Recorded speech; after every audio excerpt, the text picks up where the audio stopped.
Eh, este día me toca presentar en este ciclo de charlas que hemos organizado desde el taller 4 de la Universidad Nacional de La Rioja, de la Escuela de Arquitectura, el ciclo que se denomina Aportes Internacionales a la Enseñanza de la Arquitectura, un ciclo que hemos armado intentando, a través de esta virtualidad forzada de la enseñanza de arquitectura este año, el aporte de amigos, colegas, profesionales de otros lugares del mundo. Este ya es nuestro séptimo encuentro del ciclo que hemos organizado y hoy tengo el enorme placer de presentarles y de darle la bienvenida a un colega y amigo peruano, pero que trabaja y vive en Brasil en este momento, José Carlos Guapaya Espinosa. Nos hemos conocido en algún congreso por ahí, después lo invité a La Rioja, estuvo en nuestra escuela hace un par de años, estuvo en Córdoba y lo traje a Chilecito, dimos una vuelta por Chilecito, conoció un poco nuestra cultura, nuestra forma de trabajar y de vivir. Y bueno, quedó la amistad y ahora le he pedido que nos dé una conferencia que se llama Íconos Malditos, Proyecto, Ciudad y Sociedad.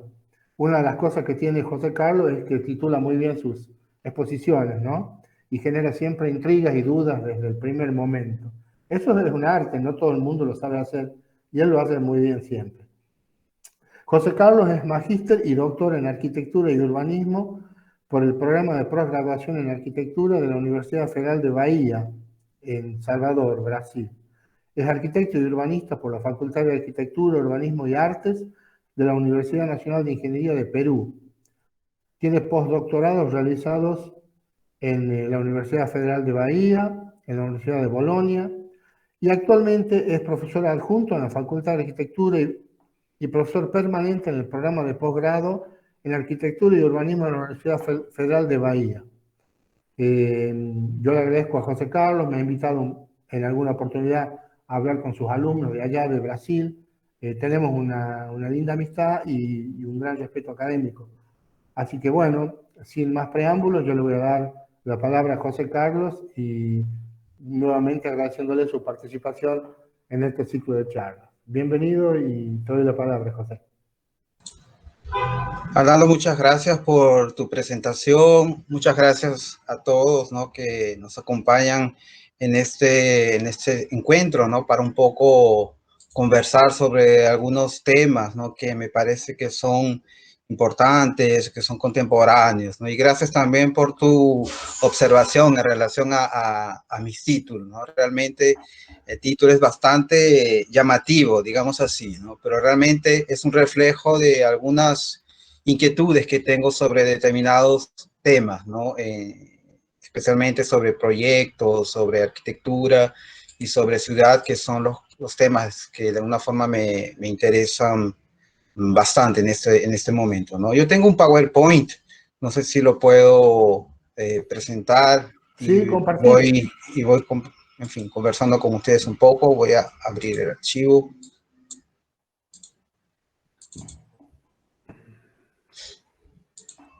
Vamos a ver si funciona, ¿no? Porque hasta ahora, en estos momentos, todo sucede, ¿no?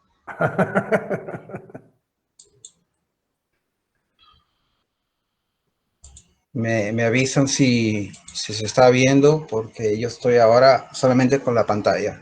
Sí, sí se ve. Listo. Bueno, entonces, antes de iniciar mi presentación, me gustaría agradecer a Arnaldo y a Katia por la oportunidad y por el espacio que me dan para poder presentarles una de las investigaciones que actualmente desarrollo y, en fin, que les voy a presentar, y que específicamente está relacionada a la revisión crítica del movimiento moderno en América Latina, ¿no? Que es, digamos, el campo que, en fin, vengo estudiando ya hace algunos años, ¿no? En 2018, cuando tuve la grata oportunidad de estar ahí en La Rioja, ¿no?, tuve la suerte de visitar junto con Arnaldo algunos de los proyectos de vivienda social que en ese entonces estaba en proceso, ¿no?, de consolidación.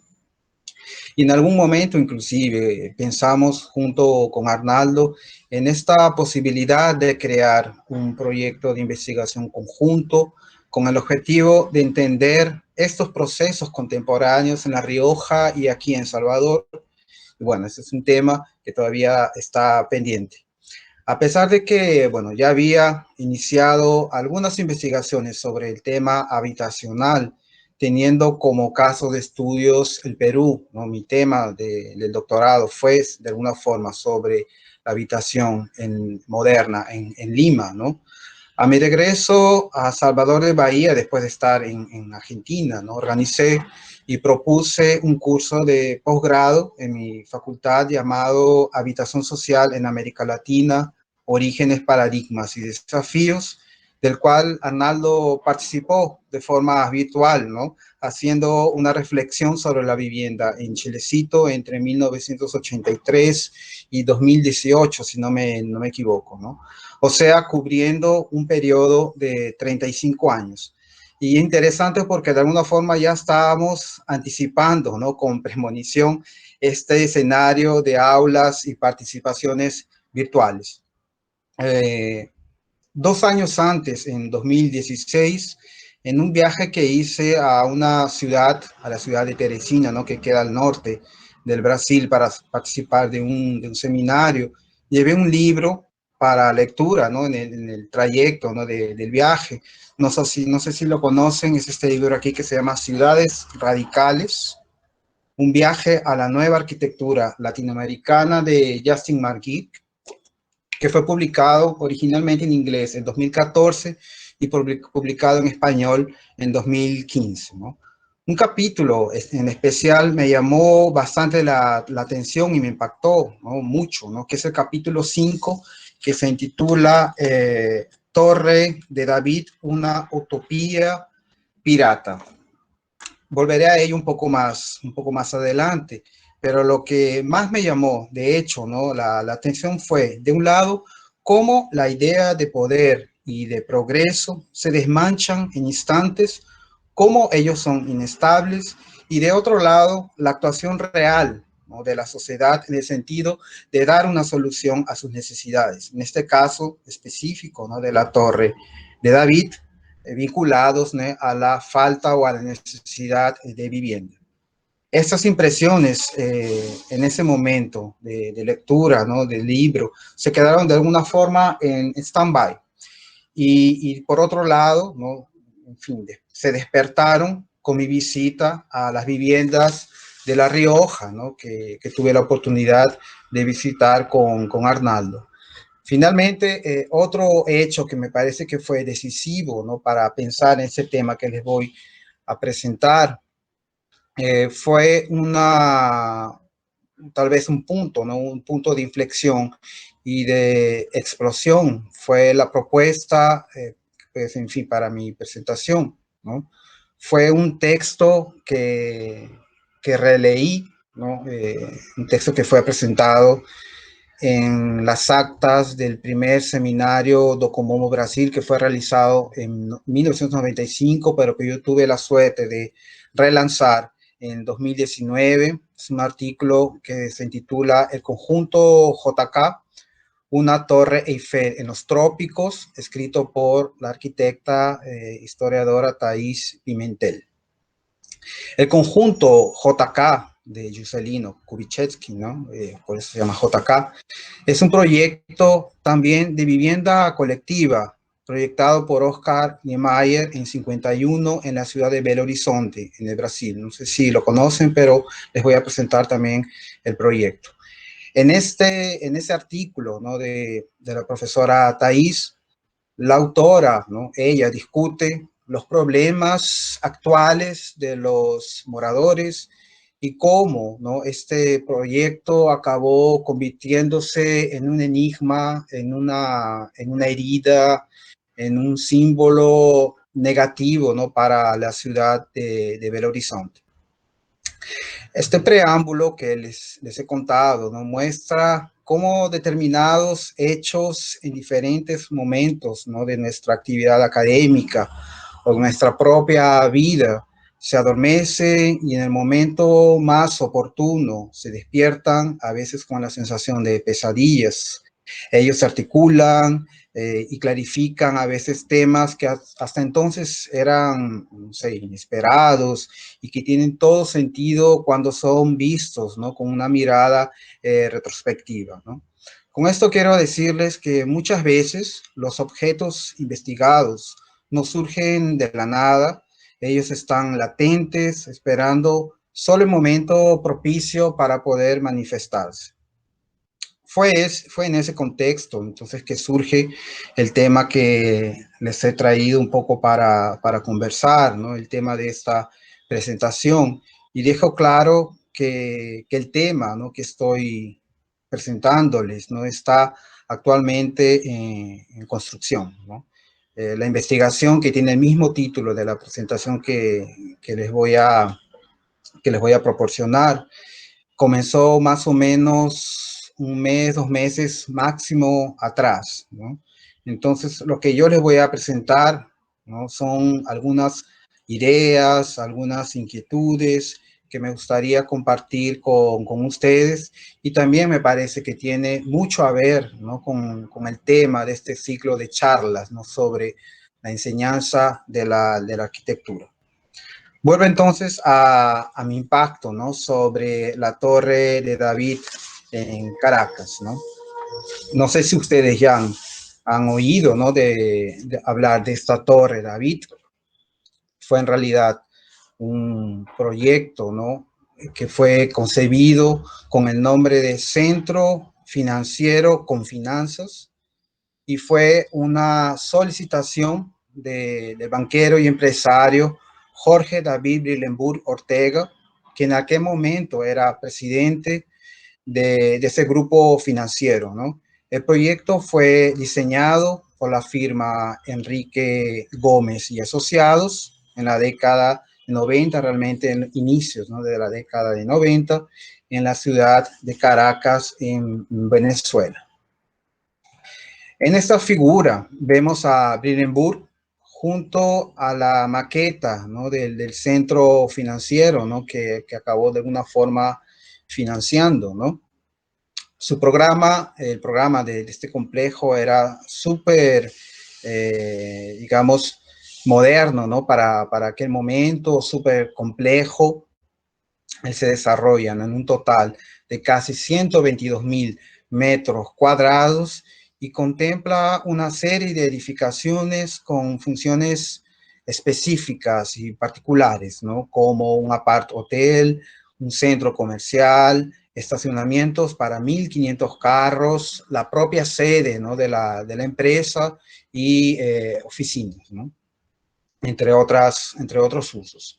Entre ellas podemos destacar, ¿no?, de este conjunto, ¿no?, las dos torres que son, vamos a ver si se ve la mano, ¿no?, que son estas dos torres, ¿no?, las más altas, ¿no?, de este conjunto, y la más alta específicamente, ¿no?, con aproximadamente 190 metros de altura, más o menos corresponde a 45 pisos.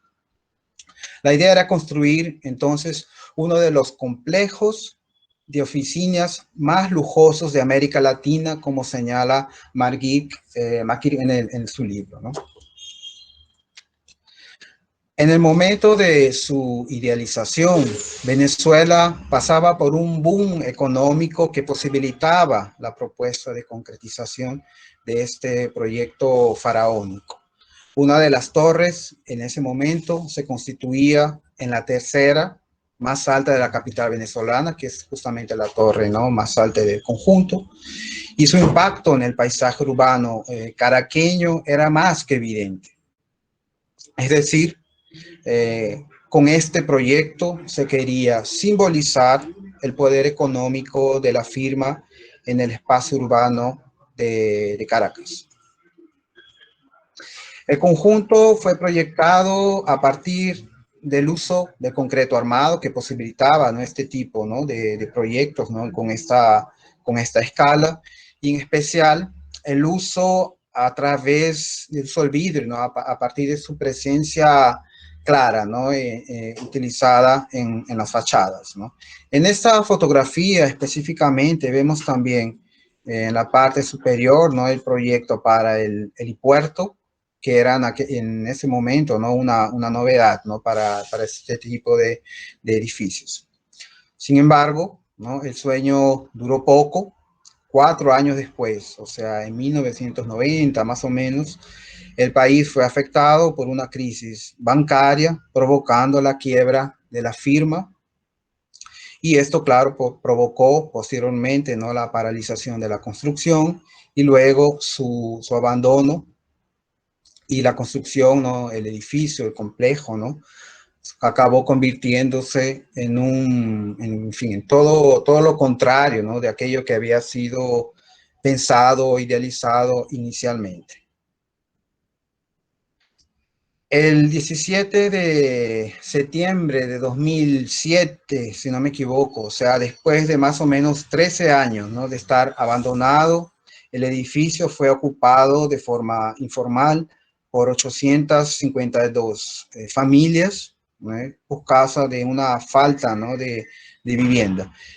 Lo interesante es de que este grupo, ¿no? de personas, este grupo de familias se organizaron de tal manera, ¿no? Que acabaron estableciendo acciones comunitarias que les permitieron luego, ¿no? de esta ocupación obtener servicios básicos, ¿no? Como agua y energía, luz, hasta determinados pisos, ¿no? del edificio. Como los elevadores, y aquí vemos a la derecha, ¿no? La caja, ¿no? De los elevadores. No fueron instalados, ¿no? Por causa de este abandono del edificio.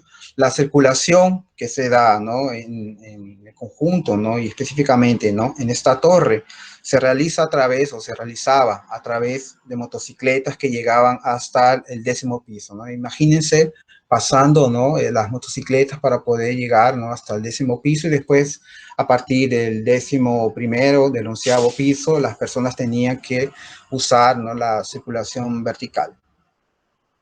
En 2015, McGill, en fin, 2014, ¿no? Cuando él escribe, ¿no? Este libro de Ciudades Radicales, él afirma que había aproximadamente 3.000 personas que estaban viviendo, ¿no? en la torre más alta. Aquí está el espacio central del edificio, ¿no? Ese es un gran vacío que conecta, ¿no? Todos los pisos, y en la parte superior se había proyectado una cúpula de vidrio que al final no fue, en fin, no fue concluida, entonces es un espacio abierto, ¿no?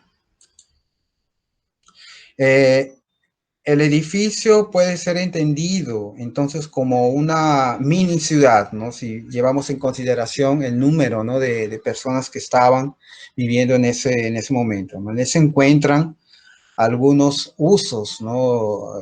Particulares. Por ejemplo, se encontraban bodegas, barberías, salas de internet, talleres de costura, además de inclusive dentistas, guarderías, inclusive una iglesia, ¿no? Dentro del edificio, ¿no? Ellos estaban más o menos localizados en localizaciones estratégicas o en áreas estratégicas, ¿no? A cada determinado número de pisos se encontraban, digamos, estos usos, ¿no? Inclusive se encontraban también, como vemos en esta foto, ¿no? Oficinas mecánicas para autos. En el interior, ¿no? O el interior, digamos, ¿no? De los espacios que eran ocupados para vivienda, ¿no? Era tal vez el más dramático, ¿no? Esta fotografía, ¿no? Muestra la situación que vivían, ¿no? Sus ocupantes, el modo de vida radical, para usar las palabras del propio McGill, espacios sin ventanas, sin iluminación natural, sin áreas adecuadas, ¿no? Para desarrollar las diversas actividades domésticas. Eran o son tugurios localizados en una cáscara moderna, digamos así. Luego de un proceso de desocupación en 2014, o sea, justamente el mismo año que McGill publica el libro, ¿no? Este símbolo de majestuosidad y elegancia de la Torre David, como afirma Ruiz, se transformó en una herida abierta de Caracas. El texto, ¿no?, que Margui escribe en su libro, ¿no?, él es, digamos, tiene una mirada sociológica, antropológica, ¿no?, sobre digamos, el cotidiano, ¿no?, de las personas, ¿no? Es súper interesante, y quien tiene interés me parece que vale la pena darle una ojeada. Bueno, ahora vamos para otro icono que me parece que es importante, que es el conjunto Juscelino Kubitschek, de proyecto del arquitecto súper conocido, imagino que ustedes conocen, Oscar Niemeyer, proyecto de 55 y localizado en la ciudad de Belo Horizonte, hasta que esté equivocado, es Minas Gerais. Bueno, esta aproximación con el caso de la Torre de David, y en especial a aquellos generados por causa de cuestiones relacionadas con el déficit habitacional y con los elefantes blancos, ¿no?, como se habla hoy, ¿no?, contemporáneamente, ¿no?, me hicieron recordar del proyecto de Niemeyer para Belo Horizonte, el conjunto JK. Como mencioné anteriormente, al inicio de mi presentación, este proyecto fue pensado, idealizado por el arquitecto Oscar Niemeyer, el arquitecto, en fin, tal vez más importante, ¿no?, de los arquitectos modernos de aquí de Brasil, en 1951, y fue proyectado en un contexto particular que precedió a sus posteriores trabajos en Brasilia, ¿no? El concurso de Brasilia fue de 56, y a partir de ese momento, ¿no?, Niemeyer se dedica exclusivamente al proyecto, ¿no?, de los edificios públicos de la nueva capital brasileña. En ese momento, ¿no?, cuando Oscar Niemeyer, ¿no?, piensa, ¿no?, este proyecto del conjunto Juscelino Kubitschek, justamente Kubitschek era el gobernador, ¿no?, del estado de Minas Gerais, cuya capital es Belo Horizonte. La aproximación de Niemeyer con el gobernador le permitió esta propuesta y el apoyo, ¿no?, del poder público en la elaboración de un proyecto monumental sin igual hasta ese momento. Además, otro punto que me parece que es importante entender, ¿no?, en fin, en esta lógica, ¿no?, en este contexto de la elaboración de este proyecto, es que el país pasaba también por un boom económico que posibilitó en el campo de la arquitectura y del urbanismo una serie de experiencias concretas, ¿no? Dicho sea de paso, estoy hablando específicamente del proyecto de Brasilia. Se trata entonces de un conjunto que contempló un terminal terrestre, una estación rodoviaria, Du Continente, que era el nombre que se le dio a este terminal terrestre, un museo del estado, un hotel, estación de radio, mercado y edificios residenciales. O sea, vean qué tan complejo, ¿no?, era este conjunto, ¿no?, de edificios y de usos. Es interesante analizar también cómo los periódicos de la época divulgaban el proyecto. El conjunto JK era calificado como el orgullo de la ciudad, como el más grande complejo arquitectónico en América Latina. Los edificios eran considerados siempre, ¿no?, en modo superlativo. Se hablaba de que el hotel sería uno de los más grandes del mundo, que el mercado sería un supermarket, etc. Podemos entender entonces, ¿no?, que Niemeyer intentó concretizar sus propuestas para una sociedad utópica, valiéndose del ideario modernista ya bastante conocido por todos nosotros, y claro, también por la influencia de las ideas de Le Corbusier. Esto le permitió, ¿no?, plasmar su idea de modernidad a través del proyecto arquitectónico. O sea, como afirma Pimentel, podemos considerar que el conjunto JK era entendido como un símbolo o síntesis de una época y también una expresión del poder burgués. El terreno donde fue construido el conjunto, donde fue pensado el proyecto del conjunto JK, era público. El conjunto es este complejo aquí, estos dos edificios, ¿no? Más o menos la manzana, ¿no? Es todo esto. Entonces era un terreno, digamos, público, ¿no? Y de hecho esto acabó posibilitando, ¿no?, su concretización. Su localización frente, ¿no?, a la plaza Raúl Soares, que es esta plaza aquí, le aseguró un destaque monumental. Esta foto, no tengo la fecha exacta, porque me parece que es la década de 70, 80, y en la época, en ese momento de la construcción, no había ninguno de estos edificios, ¿no? Además, estaba también localizado en áreas de expansión del área central, con un potencial en ese momento, ¿no?, y de interés del capital inmobiliario, ¿no? O sea, de alguna forma, ¿no?, la localización de este edificio servía, ¿no?, para aumentar el metro cuadrado, ¿no?, de las áreas en ese momento que estaban siendo ocupadas y urbanizadas, ¿no? Desde el punto de vista arquitectónico, Niemeyer proponía varias innovaciones.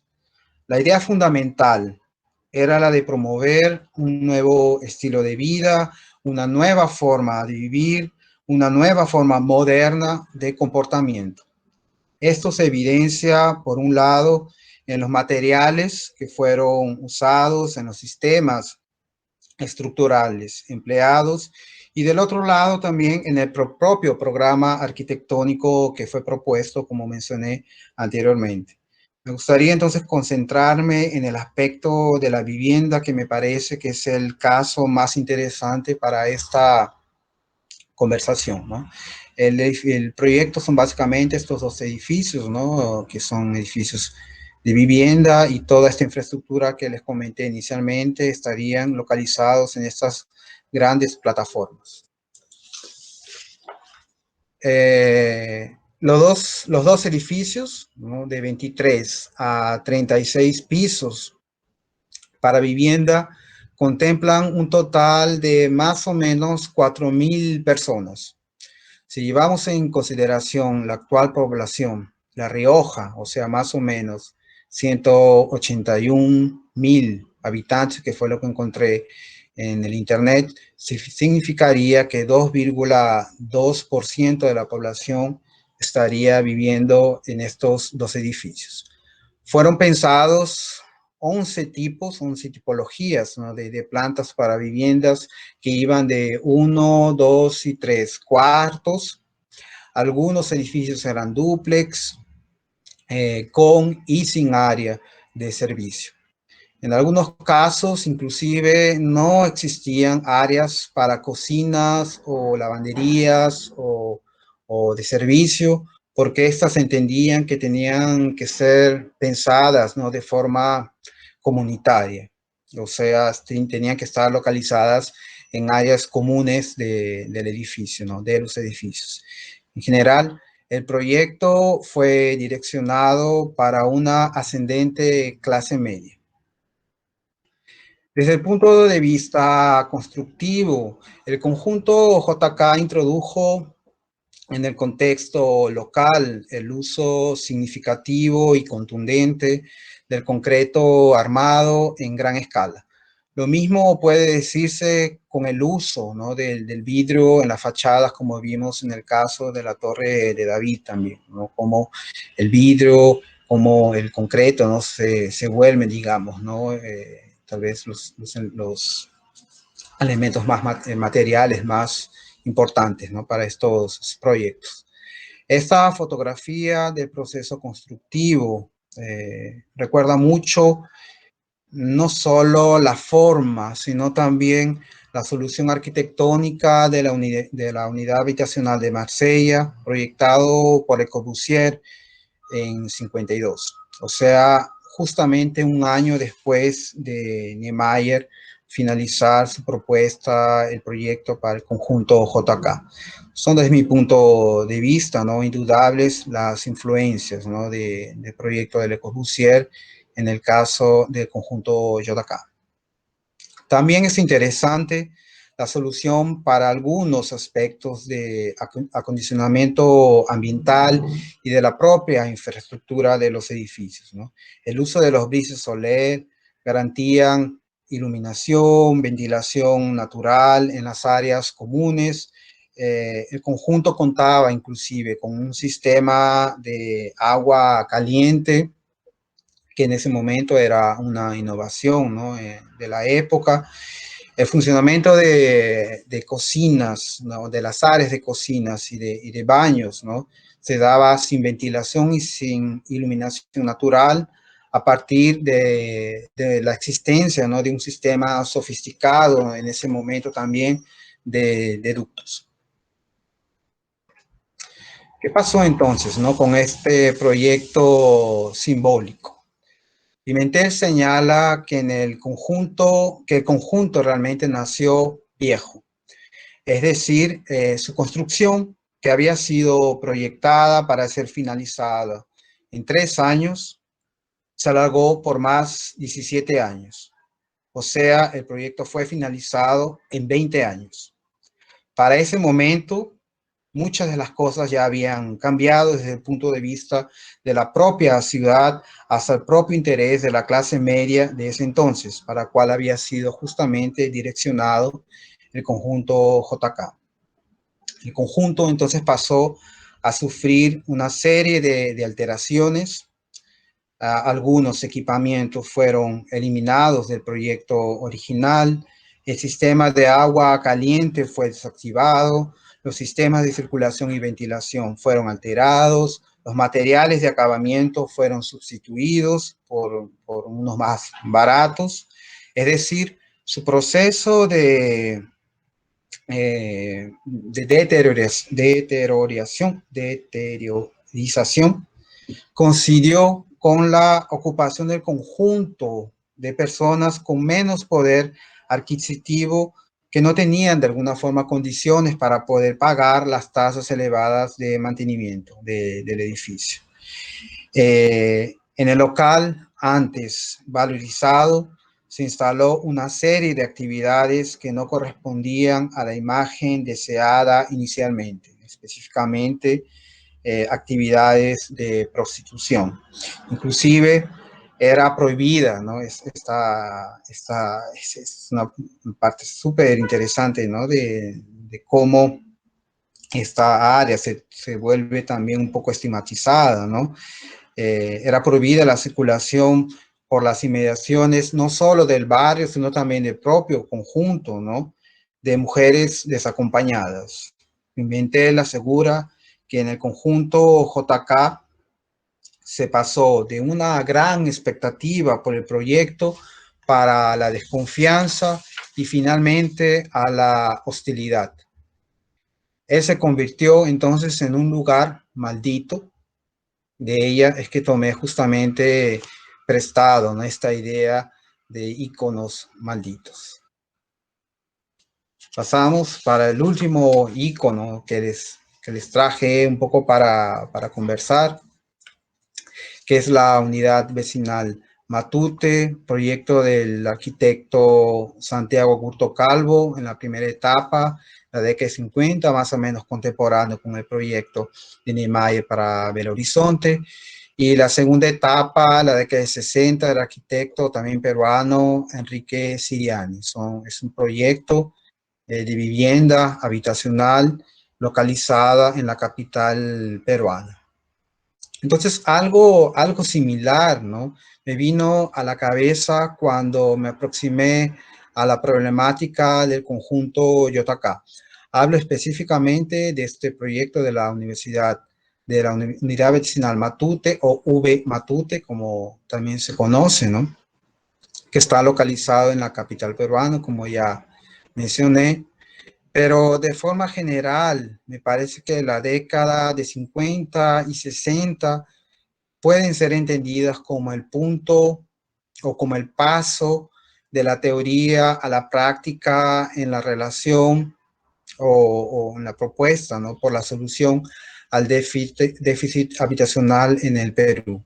Esto fue posible a partir de una serie de aspectos que coincidieron para poder concretizar la construcción de una serie de grandes conjuntos habitacionales, los primeros de ellos llamados de unidades habitacionales.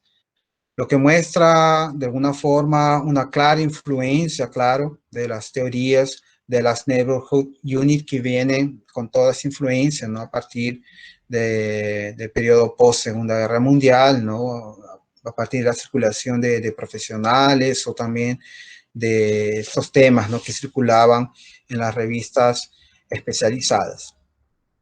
El caso de la unidad vecinal Matute es emblemático. Se trata de un gran conjunto habitacional que fue proyectado en un terreno de 230.000 metros cuadrados, que estaba localizado en áreas periféricas del centro de Lima.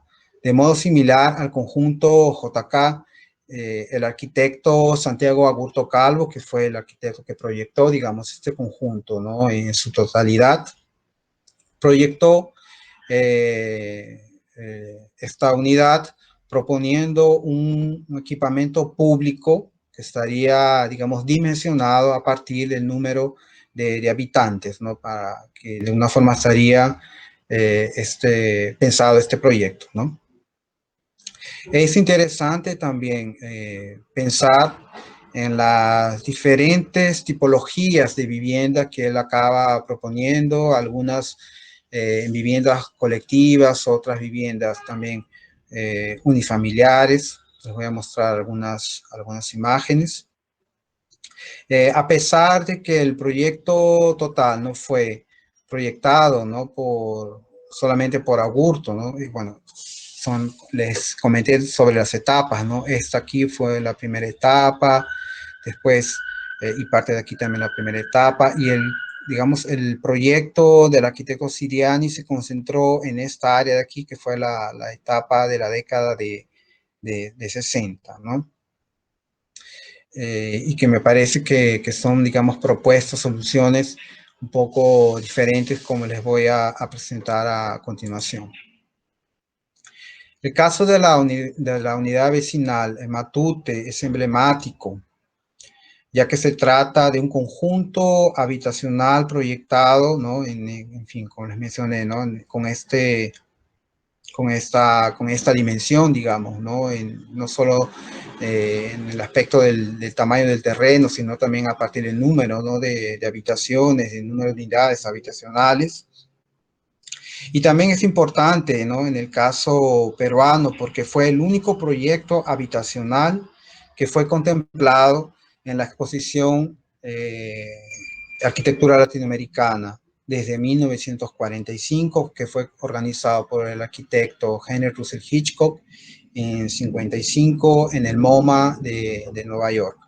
Podemos, a pesar de que esta producción en el campo habitacional del país se hizo entonces más conocida mundialmente, ¿no?, a partir en fin, de haber aparecido, ¿no?, en esta exposición y después en el propio libro, ¿no?, que fue resultado de la exposición.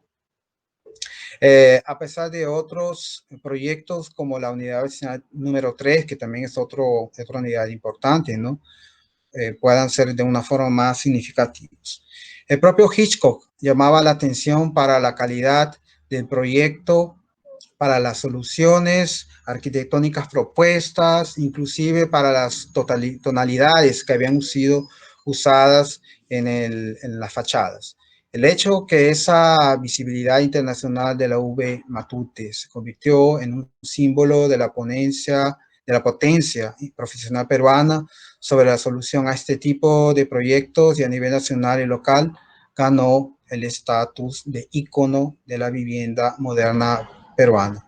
Arnaldo, escuché un mensaje.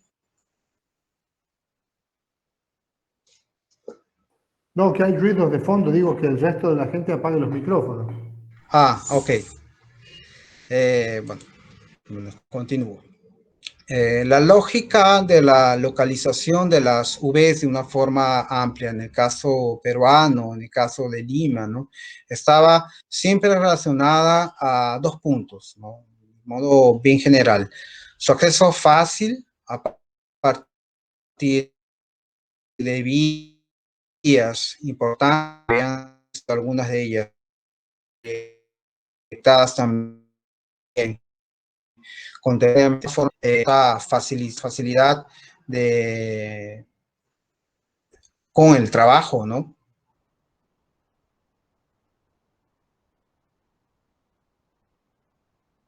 De alguna forma, y también estos trabajos que están en la capital de Lima, la gran mayoría, ¿no? De los residentes. Y el otro punto es un público, ¿no? En este caso, ¿no? Públicos que de alguna forma ver este tono de programa arquitectónico, arquitecto. Muchas veces la sube, claro, en áreas de las, como podemos ver en esta área, ¿no? Interesante conjunto, ¿no? El conjunto está, esta foto muestra el conjunto en construcción, es toda esta gran área, ¿no?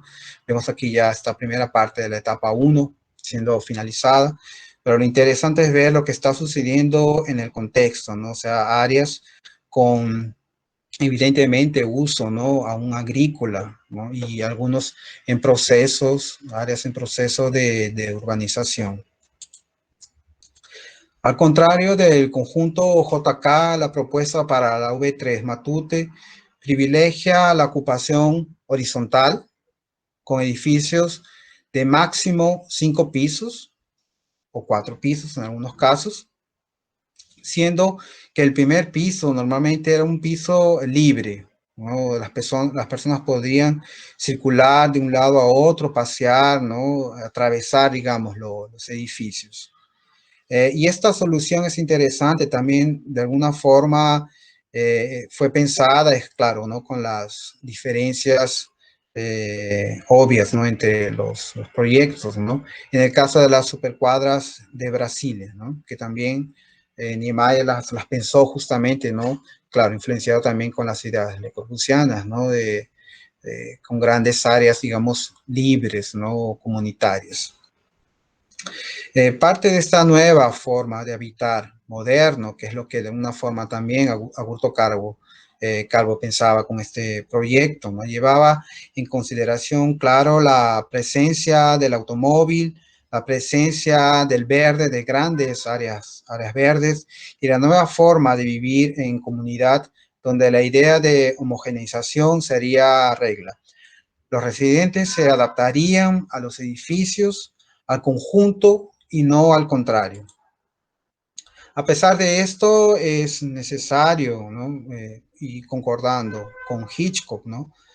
La calidad arquitectónica y urbanística del conjunto, la solución y el tratamiento dada, ¿no? a las fachadas, el uso de materiales usados en su composición, entre ellas el uso del canto rodado, ¿no? Que estaba justamente en estas áreas, ¿no? Que daban acceso, ¿no? a los edificios.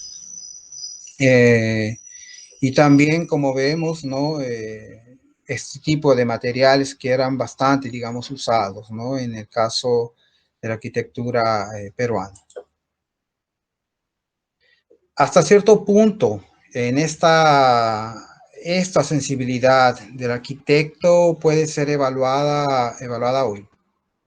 Esta fotografía actual muestra que los edificios proyectados por Agurto en esta primera etapa, ¿no? Poco se modificaron.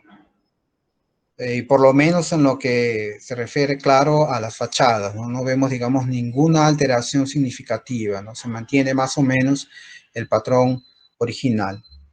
El área común, como vemos aquí también, las áreas verdes, se ha preservado de forma, digamos, razonable, ¿no? Pero lo mismo no puede ser dicho, ¿no? Del proyecto de la segunda etapa del arquitecto Enrique Siriani. Un aspecto puede servir para entender de alguna forma esta situación. Pero antes hablemos un poco, ¿no?, sobre su propuesta. El proyecto fue desarrollado en un terreno de 17.000 metros cuadrados y la solución arquitectónica fue diferente a la que fue propuesta por Augusto Calvo. Los edificios fueron proyectados con 3 pisos. La posibilidad de crear espacios fluidos, ¿no?, como en el caso de la primera etapa, desapareció en el caso de Siriani, y fueron, bueno, justamente, ¿no?, por la localización, ¿no?, por pensar, ¿no?, también la ocupación con unidades habitacionales, ¿no?, en el primer piso. La circulación vertical, que era bien marcada en el caso, ¿no?, de Augusto Calvo, también se modificó en esta etapa. Vemos, por ejemplo, que se mantiene una circulación vertical, pero también se proponen corredores, ¿no?, en la propia fachada, que también para, ¿no?, en el área externa, las unidades habitacionales, y que de alguna forma también sirven para la composición de la fachada, ¿no? Las áreas públicas que vimos en el caso de la primera etapa se transforman en el proyecto de Siriani en áreas semipúblicas, las cuales podían, en fin, ser usadas por los propios residentes más cercanos, digamos, ¿no?, de las viviendas. El área verde, como vimos también en el caso de la primera etapa, que eran áreas, digamos, significativas, ¿no?, que ocupaban grandes áreas libres. En este caso del proyecto de Siriani, ocupan simplemente áreas puntuales. Otra cuestión que me parece es importante se relaciona con el propio estilo arquitectónico que fue usado por Siriani en este proyecto, ¿no? Es indudable las influencias del brutalismo que está presente, ¿no?, en el desarrollo de la arquitectónico, ¿no?, de las fachadas y de la arquitectura de una forma más amplia. Y este aspecto me parece que fue relevante para el futuro del proyecto. Como es conocido, me imagino, por todos, una de las características de esta arquitectura llamada brutalista es la utilización de los materiales, manteniendo sus aspectos originales, sus texturas, sus colores. Y en el caso del proyecto de Siriani, esto puede haber sido difícil de alguna forma de digerir y de entender por parte de los residentes, para los cuales estas características no pueden haber dado tal vez un aire, entre comillas, de proyecto inacabado o que podría ser finalizado por ellos mismos. Esto es claro al analizar las siguientes figuras que les voy a mostrar. En la primera podemos apreciar una despreocupación, digamos así, por las áreas comunes, ¿no?, si comparamos justamente la primera etapa. Una alteración y adaptación de las fachadas. Vean cómo aquí se ha habido un cambio significativo, ¿no?, en relación a las fachadas originales, al uso de las fachadas originales. También ampliaciones informales, como vemos en este caso aquí, ¿no?, con muchas de ellas, ¿no?, con materiales inclusive simples como madera, del mismo modo como aparecen en las barriadas limeñas. En esta otra figura que les muestro aquí, se nota de forma mucho más clara esta adaptación de las viviendas, no solo desde el punto de vista de la ampliación horizontal, ¿no?, como vemos en estos casos aquí, sino también en la vertical, ¿no?, cuando surgen este tipo, ¿no?, de construcciones. Es interesante un poco, ¿no?, pensar, ¿no?, lo que pasó en este caso, ¿no? Y otro punto que me parece es interesante aquí en esta fachada, ¿no?, es el uso del color que se le da a cada, digamos, una de estas unidades, ¿no? Esto de alguna forma muestra o es una tentativa por diversificar, independizar las fachadas como sucede en una ciudad, digamos, tradicional. Noten también la presencia, ¿no? de muros, de rejas, que también están presentes en esta segunda etapa. Y a partir de esto surgen, ¿no? algunas preguntas, algunos cuestionamientos, específicamente pensar, ¿qué sucedió entonces con la V Matute? ¿Por qué se convirtió en un paradigma arquitectónico y después en un conjunto estigmatizado y decadente? Ya hablamos rápidamente, ¿no? sobre algunos de los problemas, ¿no? que surgieron en el caso peruano, pero también es necesario entender el propio proceso sociopolítico del país. Es importante recordar que la década de 60 se inicia con la esperanza política del arquitecto Fernando Belaúnde Terry, que asumió la presidencia del país y que acaba siendo truncado, ¿no? con el golpe de Estado militar en 68. Y también es interesante entender cómo se da justamente en este mismo momento un crecimiento desordenado e identificado de la ciudad de Lima, y específicamente, ¿no? a partir del aumento significativo, ¿no? de su población, que era justamente formada, ¿no? por aquellas grandes, ¿no? migraciones del interior hacia la capital del país.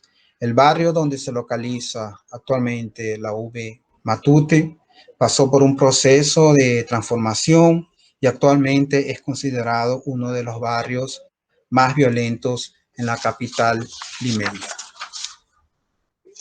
Bueno, aquí algunas reflexiones finales que aún están en construcción y que quería compartir con ustedes, ¿no?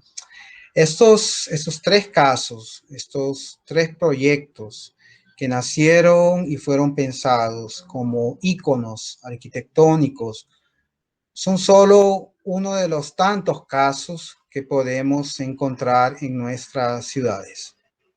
Entonces surgen algunas preguntas. ¿Qué es lo que los arquitectos proyectan? ¿Cómo es que proyectan? ¿Cuáles son las referencias y modelos que son usados por nosotros? ¿Para quién proyectamos? Esta charla está direccionada especialmente para estudiantes de arquitectura, estudiantes que muchas veces se mantienen ajenos al contexto social, económico, político de nuestras ciudades, de nuestros países y de nuestra realidad. A ellos espero que estas reflexiones sirvan para pensar los caminos de sus futuras actividades profesionales y especialmente aquellas vinculadas al proyecto arquitectónico y urbanístico. Me parece que es necesario, en primer lugar, entender nuestra posición en el mundo, en la región, en nuestro país, en nuestra ciudad, considerando nuestras particularidades en el sentido más amplio de la palabra, pero también tener, digamos, ¿no? nuestra mirada atenta a lo que está sucediendo a nuestro alrededor en el mundo. Pienso que es fundamental entender el proceso proyectual o proyectar, reflexionando sobre nuestras ciudades y por consiguiente sobre nuestras sociedades y para nuestras sociedades.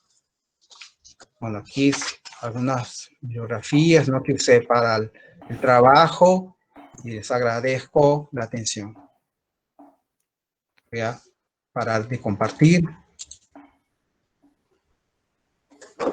Excelente, José Carlos, muy interesante tu exposición, como siempre. Y bueno, queda abierta la discusión, a comentarios, a opiniones sobre el tema. ¿Alguien quiere hacer algún comentario? Buenas tardes. Sí, disculpe, arquitecto, le quería hacer una consulta respecto con el último proyecto que estaba mencionando, que es el complejo de unidad vecinal. Se me entrecortó un poco la conexión, pero no me quedó claro el tema de ese complejo, que si bien se ve que es una arquitectura moderna, con una imagen simple, se muestra como muy utilitaria. ¿Cuál ha sido la decisión por la que toman los vecinos de cambiar los colores de los departamentos o de las unidades habitacionales? Es algo así símil como pasa quizás en un ejemplo en el barrio aquí de La Boca, de Buenos Aires. Gracias, Gonzalo, por tu pregunta. En este caso específico, me parece que se trata también, como en el caso del el conjunto de JK, por un cambio del, digamos, del público al que estaba dirigido estas unidades, ¿no? En el caso de esta unidad, Matute, el público era clase media, trabajadores, servidores públicos, ¿no? No sé cómo ustedes les llaman, pero digamos con un trabajo fijo, y esto de alguna forma permitía, ¿no?, esta compra-venta muchas veces de las unidades habitacionales. El problema es que cuando esta segunda etapa del proyecto fue pensado y concluido en la década de 60, hubo un cambio completamente significativo en la sociedad limeña, ¿no? Entonces, estas unidades que habían sido pensadas, ¿no?, para esta clase media, acabó siendo de una forma ampliada también para otro tipo, ¿no?, de, digamos, estratus social, ¿no?, dentro de esta lógica de la sociedad limeña, ¿no? Y muchas veces estas personas que iban a vivir en este conjunto, en esta parte específica, ¿no?, de la segunda etapa, eran personas que venían del interior, ¿no?, de esas olas, ¿no?, de migraciones.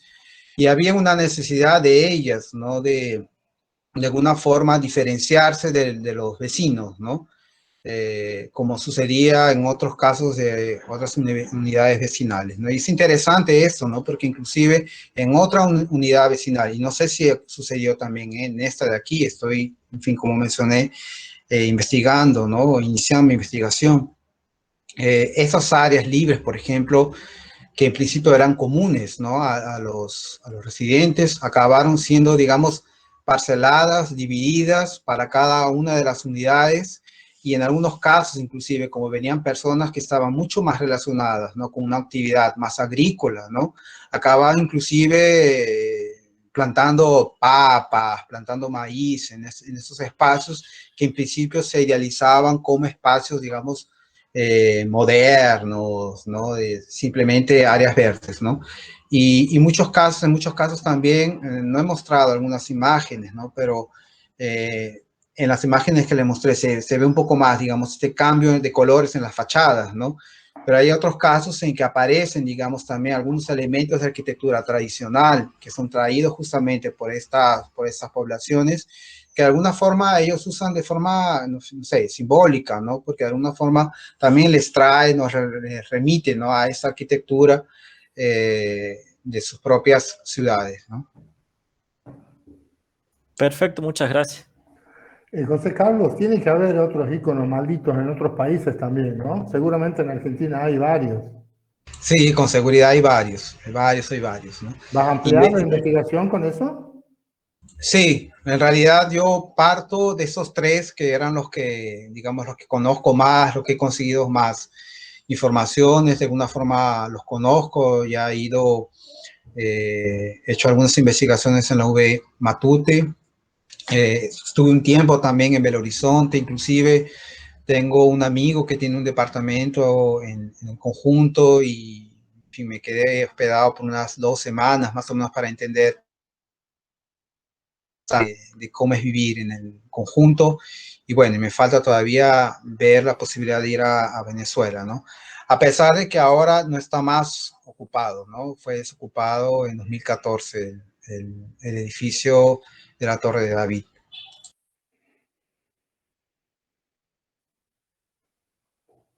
Pero como dices, Arnaldo, hay muchos casos, ¿no?, de estos íconos, ¿no?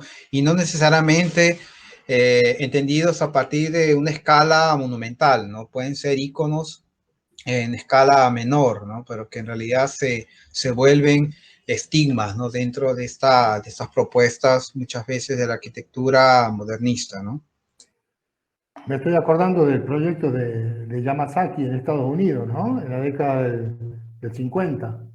que también terminó siendo demolido porque había sufrido todo tipo de reacciones indeseadas a lo que inicialmente había sido planteado, ¿no? Exacto, y en el caso del conjunto JK, por ejemplo, es súper complejo, ¿no? No toqué en mi presentación algunos aspectos cotidianos, por ejemplo, ¿no? Pero estas intervenciones, por ejemplo, en las fachadas con bises Soler, que fueron cerradas en algunos casos, ¿no? Eh, por lo menos lo que leí con esta autora Pimentel, ¿no? Ella justifica esa alteración de las fachadas porque, digamos, había toda una lógica interna en estos edificios, ¿no? Imagínense cuántas personas viviendo ahí, es una mini ciudad también, y había mucho tráfico de drogas, ¿no? Entonces se vendía, digamos, la droga en pisos específicos y a veces cuando, en fin, los policiales entraban, ¿no? De alguna forma a partir de alguna denuncia pública, ¿no? Estos espacios eran usados para esconder las drogas, ¿no? A mí